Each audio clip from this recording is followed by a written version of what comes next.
8. Debriefing. 13th hour, 30th day, 1st month, year 807, post-Heavenfall. After her father left, the nun informed Ariya had been in a coma for over 19 hours. She was given additional time to rest and be checked on by other healers before finally cleared for release. Upon returning to the dormitory common room, the elf was welcomed by a small group of other candidates who were very relieved to see her. "Ariya! Oh my goodness, are you well, darling?" Oriana exclaimed, and was the first to approach with a hug. Kai followed up nearby. "I'm glad you survived. My sincerest condolences. How are you feeling?"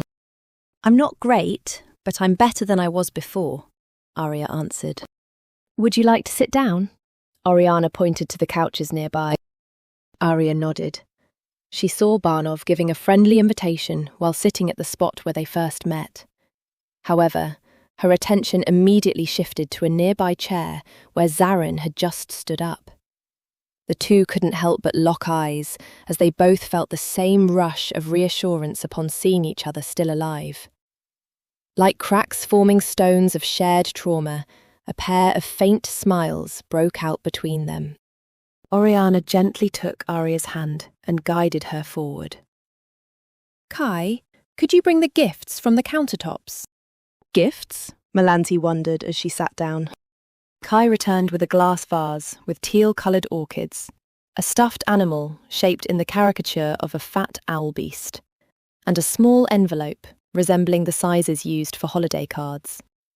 "These are all for you, from us," he said, placing the items on the coffee table in front of them. "Originally, they were supposed to go to the infirmary, but the nuns wouldn't let us drop them off," Oriana grumbled with a pout. "We were going to try again today, but we didn't expect you to recover so soon." "These are so wonderful. Thank you so much," Ariya expressed sincerely as she opened the envelope. Inside was a card with the front depicting another painted owl beast in a sling around one of its forelegs, and "Be in better health," written in very rough Elvish. "I'm sensing a theme here." "They said get something from the gift boutique," Kai replied. "They were not specific, so I just chose owl beasts. Who does not like them? I think they are adorable, unless they are mauling you. I've yet to see one in person, but this one looks cuddly enough." Ariya set the toy on her lap and gently held onto it with her forearms. "It can be my emotional support familiar." She then flipped the card over and saw that it was signed with the names of close to a dozen of the fellow peers she had recently become acquainted with. "Zarin, did you receive anything?" Ariya asked. He shook his head and chuckled. "I wasn't hurt nearly as bad, so I didn't qualify for one, but I appreciate the thought." "We would have gotten you something too if you were also seriously infirmed," Oriana said. "Well, maybe Ariya wouldn't mind sharing the owl beast," Zarin suggested while nodding at the stuffed toy. "No!" the elf playfully cried, immediately recoiling and squeezing it tighter. "Maybe I should have played dead. I'm happy you two are alive, and I'm also really sorry for your teammate," Barnov spoke earnestly. "I didn't know him well, since I only ever saw him at orientation, but he seemed like a polite person." "Pen was brilliant," Ariya mournfully added. "His understanding of arcana was leaps and bounds beyond my own, and he seemed like he could hold his own in an intellectual discussion with my mum." She reminisced about the time they spent together at the Patoya Library. Unfortunately, the hopes of his research bearing fruit would never come to pass. "How did he die?" Barnov gingerly inquired. "What happened, if you don't mind me asking?" Zarin and Ariya looked at each other to check if they were comfortable with retelling the incident. Oriana scowled. "Bit too soon to ask that right now, isn't it?" "It's all right," Ariya interjected. "I can talk about it if Zarin is fine hearing about it. I also would like to know what happened after I lost consciousness." "I don't have a problem with it," he affirmed. The two of them took turns describing the events and began with a summary of the suicide cases. They recounted visiting Patoya Academy, speaking to its director, and interviewing Coley before investigating the house on Barra Street and experiencing all the strange events. When it came time to describe how Pen died, Ariya's words stumbled with grief, and Zaren assisted by taking over the rest. By then, a few other students had gathered to listen to the tale. An illusion, Oriana gasped when the manner of death was revealed. Pen fell through the illusion of a fake balcony. So those suicides were actually murders. That's a clever way of covering it up, Barnov commented. Zaren nodded. We then heard the same loud explosion coming from the back of the house and found the killer casting offensive spells at Sentinel Valeria, who had gone around to try to cut them off from escaping. And that's when Ariya spoke again, with fists clenching from the unease of the memory. That's when they used something on us. I don't know what happened after, but I remember the pain and the cold. Valeria said it was a necrotic spell that hit us. I dodged out of the way and only got clipped, but Ariya took the brunt of it. I thought the killer was going to finish us off, but they made a break for it and hopped over the fence while the Sentinel was dazed. Ariya, meanwhile, was actually dying, so I crawled over to her and put her wounds in stasis. Luckily, it only took one try. I can't thank you enough, Ariya replied gratefully. I'm just glad I remembered my training. I'm sure you would have done the same for me if I was in the same position. Anyways, when I knew Ariya was going to survive, I chased after the assailant with Valeria. The Sentinel ran directly after them, while I went straight through the house to cut them off. I saw the intruder running down the street through one of the windows and raised my rifle to take a shot. I didn't expect to hit, but I got them in the back of the shoulder. Zaren turned to Ariya with a grave expression. You were right about your instincts. It was Coley. Fucking abyss, the kid, Barnov exclaimed. Zaren nodded. The city wardens arrived and took her away to the nearest watch house. Meanwhile, some of their healers cared for Ariya and transported her back to the academy. Sentinel Valeria and I would have stayed by her side, but they insisted we leave so they could focus. We obliged and returned with the wardens to the watch house. Was Coley alive? Ariya asked. She was. By the time we arrived, she was patched up, conscious, moved to the interrogation room where we questioned her. It didn't take much to convince Coley to admit everything. The two victims actually weren't her friends at all. They had been harassing Coley because of her fortunate circumstances of being able to attend Patoya on a scholarship. Many of the students came from affluent families, and they deeply envied how easy it was for her to enroll. She also accidentally broke Ilyricia's heirloom wand and coerced her into being their errand girl and doing assignments for them. Ariya clenched her teeth at the familiarity. When she was much younger, she had been mercilessly teased for her inability to grasp arcana concepts and produce spells. In a society where arcane scholars were venerated, she was alienated and treated like an inadequate dunce. I'd wager those two conned Coley with the wand, Ariya noted. I wouldn't be surprised, Zaren agreed.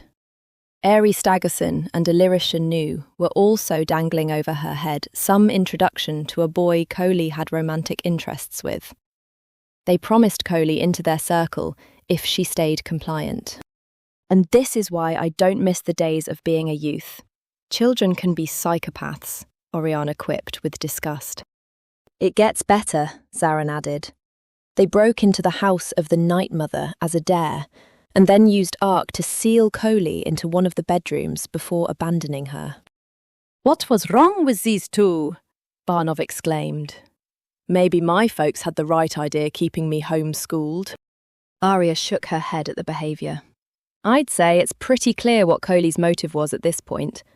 Now I wonder how she learned such powerful abilities as the ones we saw. I can't imagine any of them were in her curricula. It's where things became very bizarre, Zaren continued. While she was trapped in the house, Coley said she began hearing footsteps coming from the attic and tried to hide. There wasn't really anywhere to go, so she inevitably came face to face with a woman who claimed to be the Night Mother. Ariya's face twisted in disbelief. The dead sorceress? The very same. Although Coley said she looked like a normal half-elven woman and less like something undead. To the girl's surprise, the Night Mother calmed her down and made her comfortable enough that she opened up about her struggles with school. So the Night Mother took pity and offered Coley a spell tome to teach her more advanced arcana. And Coley used the spells to enact revenge, Ariya inferred. Exactly. She first lured Eri, promising to show her something valuable, and that's where Coley used illusions and charm spells to trick Eri into falling to her death. After the wardens ended their investigations and they ruled it a suicide, she did the same to Illyrissia, and took advantage of the superstitions about the Night Mother's house. Zarin paused and folded his arms. Coley wasn't expecting visits from Sentinels. After our interview with her at Patoya, she panicked and went back to the house, saw us conducting our search, and decided to use spells to pick us off. The first explosion was a distraction for her to slip into the back door. She then crept her way up to the attic stairs and attempted to hex both Ariya and Pen. Ariya rested a hand on her temple. That explains why I suddenly felt strange urges to step onto the false balcony. The thought faded away as quickly as it came, but Pen must have succumbed to it. Yes, Zarin quietly confirmed. Anyways, that's all there is. Coley was responsible for the murder of the 2 students of Patoya and one of our own. The air thickened with depressing silence as the candidates processed the story. Sobering thoughts of their own mortality began to sink in as they were reminded of how they'd reached a point in their careers where exposure to life-threatening danger was much more likely. Only a week had passed into the academic year, and one of their own had already fallen.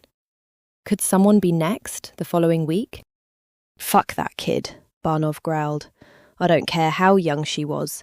If I was on your team, her head would be off her shoulders. Ariya shook her head. You can't just kill someone without knowing all the facts. We needed more information, and taking Coley prisoner was our best chance. I respect your opinion, but the moment someone tries to kill me, I can't make any promises they won't come out of it alive. You should still try to keep a level head and take them alive. After all, that is what being a Sentinel is about, Ariya retorted. The Sentinel's first and foremost job is to defend the hegemony. Our enemies can't be a threat if they're put in the ground for trying to be one in the first place. I don't know where you all came from, but where I live, we lock our doors and keep every blade sharp and within reach. Before Ariya could respond, the air suddenly chilled, and everyone saw Kai had cast a simple incantation. I think we should calm down. Ariya and Zarin's encounter was all very stressful to hear, and even more so to live through. Maybe we should take a moment to have lunch, since people tend to be more heated when they're hungry. Food sounds like a good idea, Oriana said with a small smile. Let's go off campus and find a restaurant or cafe. If we're doing food, let's go get either dwarven roasted meat or a halfling buffet.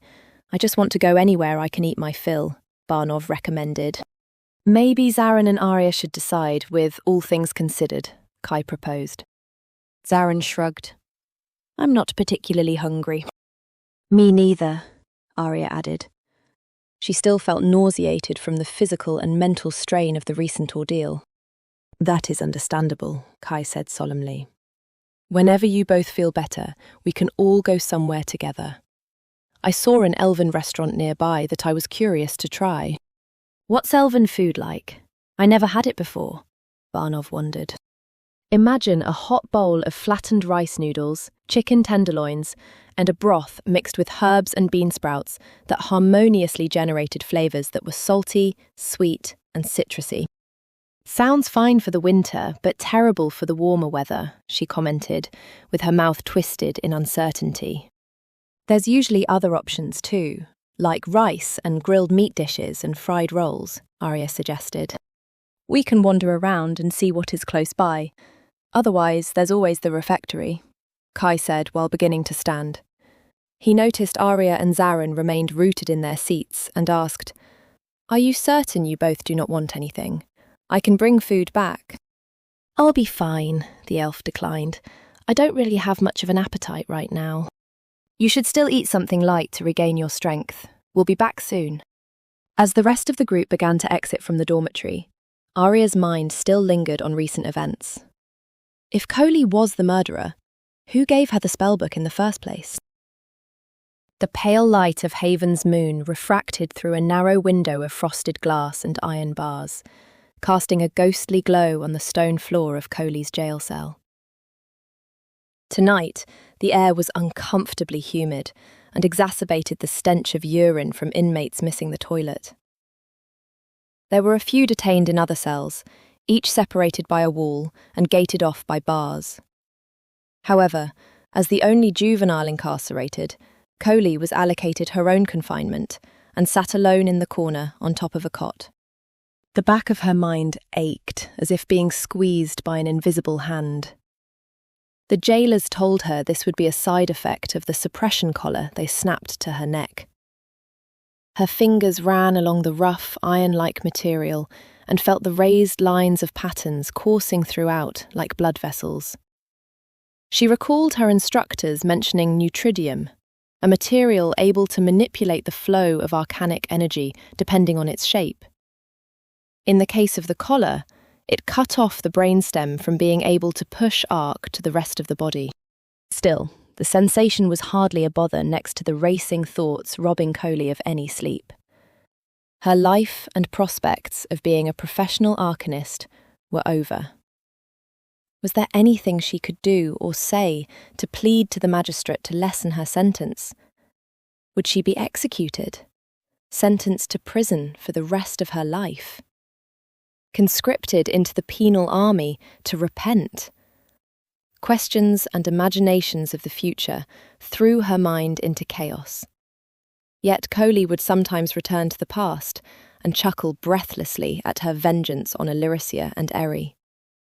It was an abyssal hatred so deep she regretted nothing of the murders and relished reliving the music of their screams. In her mind, she did the world a service by removing two vicious souls from continuing their cruelty. Hours passed in what felt like a fraction of the time. The moonbeam inched across the room as Coley continued to toss and turn on the cot or stood up to pace. Around and around the cell, she would move from one side or corner to the next, with her head full of hopelessness and agitation. Suddenly, as she sat back down, a shadow shrouded the moonlight, as if someone had shut the curtains. Her eyes snapped to the frosted window and saw a figure staring directly in. Coley froze. Her breath caught in her throat and her limbs seized by an instinct older than reason. For long seconds, which seemed to stretch into an eternity, she remained fixed in place as gaze locked upon the shadow framed in the window. Only when the figure faded away did sensation return to her limbs and wits to her mind. Coley stumbled towards the window and craned her neck to try to see if the shape of the figure was somewhere in the distance. The outside world, nevertheless, yielded no answers besides darkness and moonlight. Then came a distant echo, a faint whisper in the walls. The echo then became a woman's voice, and the voice soon became a song. Beautiful and haunting, emotional and discordant, the melody resembled a lullaby from ages past and cultures dead. It was in a tongue unknown to many, but familiar to Coley, who had learned it very recently. She opened her mouth and allowed her voice to entwine with the lyrics as it found its way to the jail. On occasion they would harmonise, but her song was different in both rhythm and key, resulting in a cacophony of chaos that felt like two bards dueling for an audience's attention. The song remained a soft theme to cradle young ones to sleep. Yet its intensity increased, as did its volume, as Coley could hear its songstress coming near. Her limbs ached under the weight of her own meat and bones, while her vision blurred and became dizzy. She wanted to retch from the vertigo, but was taught that only by repeating this song would she be able to protect herself. Then, as her eyes fluttered and she began to drift, the song abruptly stopped, and she saw a woman standing behind the entrance to her cell.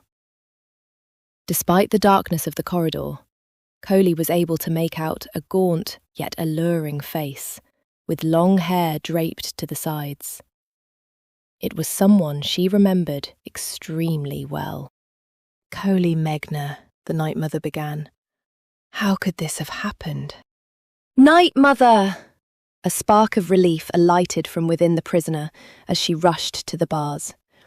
"I'm so sorry." The mother hushed gently with a raised finger, and Coley nodded quickly in understanding. "Forgive me," she whispered. "The Sentinels came to my school and were on to what I've done. I thought I could overpower them with the abilities you taught me." "The question was rhetorical, child. I know exactly how the events transpired, and the identity of the ones who were on your tail. You should not have acted so impulsively. Believe me, I absolutely know that now. So what can we do?" "We? There's no longer a we," the woman sneered. "You've shown yourself to be too arrogant and reckless for my methods. Did you forget the reason I approved of the two girls' demise is because they were carefully planned? There was nothing to gain in attacking the Sentinels, so you've only created more trouble for me." Coley's knees buckled under the rebuke. "Please, give me a chance to redeem myself. My life is over and I can't stay here. I still want to be your apprentice and learn what you can do." The Night Mother let out a quick chuckle, and Coley could have sworn her mouth had widened further than it anatomically should. "Unfortunately, child, your lessons are over. I initially saw great potential in you and would have been more than happy to accept training you further. However, these events have shown you are far too stupid for my liking. Shame, such a shame." She softly sang the last line. "No, Mother, I can do so much more. I've learned my lesson and I'll be more careful. Please free me from this." The Night Mother's striking eyes stared unsettlingly into Coley's as she slowly shook her head. "Can you at least break this collar so I can try to escape?" Again, the Night Mother slowly shook her head. "Break it? Why would I want to do that when it'll make you less resistant?" "What?" Coley stammered and cocked her head in confusion. "You may have failed my trials, but I still have some use for you." The woman stepped forward and leaned her face in between the bars. To Coley's horror, the mother's head began to push through as her skull bent and squeezed, with the sickening crunching and snapping of bones. Even her eyes popped out of their sockets but remained fixed on the girl, as if daring her to scream. The rest of her body followed suit, as it unnaturally flattened into an impossible shape, and the snapping of her skeleton grew louder and more frequent, with jagged shards penetrating through skin. When the Night Mother made it through, her body instantly restored itself to its normal figure. Yet where there were previously pursed lips of disapproval, a hideous grin of sharpened teeth had replaced them. Coley wanted to scream all the air in her lungs. However, fear had petrified her to the point she believed any bit of movement would be her last. The Night Mother soon opened her mouth to the points that the jaw stretched to her collarbone, and out came a new song. It was distant at first, as if coming from outside, but gradually grew in volume, and Coley immediately realised she did not know the parts to counter its effects. She covered her ears with futility as her eyes began to feel heavy and her legs buckled. Inevitably, Coley lost her balance and her body collapsed backward into the cot, with music still lacing through her ears. Such a shame. "But your silence is necessary," the Night Mother hummed as she slowly moved closer in the moonlight to complete her work.